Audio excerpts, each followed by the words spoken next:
ஓம் ஸ்ரீ வராகி தாயே போற்றி. என் அன்பு குழந்தையே, மறுபடியும் மறுபடியும் இந்த வராகி அம்மா உன்னை தேடி வர்றேன். ஆனா உனக்கு என்னவோ பெரிய வேலையில இருக்கிற மாதிரி என்னை கண்டும் காணாமல் கடந்து போய் பொழுதுபோக்குகளையே அதிக கவனம் செலுத்துகிறாய். இனிமேலாவது நான் என்ன சொல்ல வர்றேன், ஏது சொல்ல வர்றேன்னு முழுசா கேட்டுட்டு போயேன் செல்லமே. இப்போ கூட உனக்கான ஒரு விஷயத்த நீ நினைச்சது போல நடத்தி முடிக்கணும்னு அருளாசியை வழங்குவதற்காகவும் உன் வாழ்க்கையில அற்புதங்களை நிகழ்த்துறதுக்காகவும் தான் உன்னை தேடி வந்தேன். நல்ல வேளை, இந்த முறையாவது நான் சொல்வதை கேட்க வந்து விட்டாய் தானே. நீ செய்த எல்லா நன்மைகளும் நல்ல காரியங்களும் சேர்ந்துதான் இப்போது உனக்கான வெற்றியை தரப்போகுது. வீட்டுக்கு வீடு வாசல் படிங்கிறது போல எல்லா குடும்பத்திலையும் ஏதாவது ஒரு பிரச்சனை நடந்துகிட்டே தான் இருக்கும். அதுக்காக உன் பிரச்சனையை நினைச்சு இப்படி நீ மனம் சோர்ந்து போகலாமா?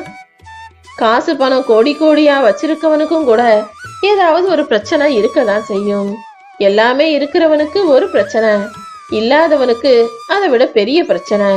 அவ்வளவுதானே தவிர இந்த உலகில் வாழக்கூடிய எல்லா மனிதர்களுக்கும் ஏதாவது ஒரு கஷ்டமும் கவலையும் இருந்துகிட்டு தானே இருக்கு. அப்படி இருக்கும்போது என்னவோ இந்த உலகத்துல நீ மட்டும்தான் கஷ்டப்படுற மாதிரி எதற்காக ரொம்ப வருத்தப்பட்டு யோசிக்கிறாய்? உனக்கு நிறைய அனுபவங்களை கொடுக்கணும், உனக்கு நிறைய அறிவு முதிர்ச்சியையும் பக்குவத்தையும் கொடுக்கணும்டா சில பிரச்சனைகளை நீ கடந்து வரணும்னு நான் செஞ்சுக்கிட்டு இருக்கேன்.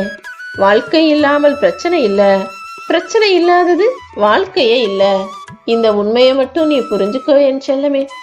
பிரச்சனைகள் எந்த அளவுக்கு வருதோ அந்த அளவுக்கு நீ சமாளிச்சு முழு மனிதனாக மாறக்கூடிய வாய்ப்பு உனக்கு கிடைக்கும். வாழ்க்கை இன்னைக்குதான் உனக்கு புதுசா ஆரம்பிச்சிருக்குன்னு நினைச்சுக்கோ. உன்னுடைய எல்லா கஷ்டங்களையும் முடிச்சு வச்சு உன் கஷ்டங்களுக்கும் நஷ்டங்களுக்கும் துன்பத்துக்கும் துயரத்திற்கும் முற்றுப்புள்ளி வைப்பேன்ற நம்பிக்கையோட தைரியமாக உன் வாழ்க்கையை வாழ ஆரம்பி. இப்போ உனக்கு இருக்கிற முன்னேற்றத்தை யாராலும் தடுக்க முடியாது.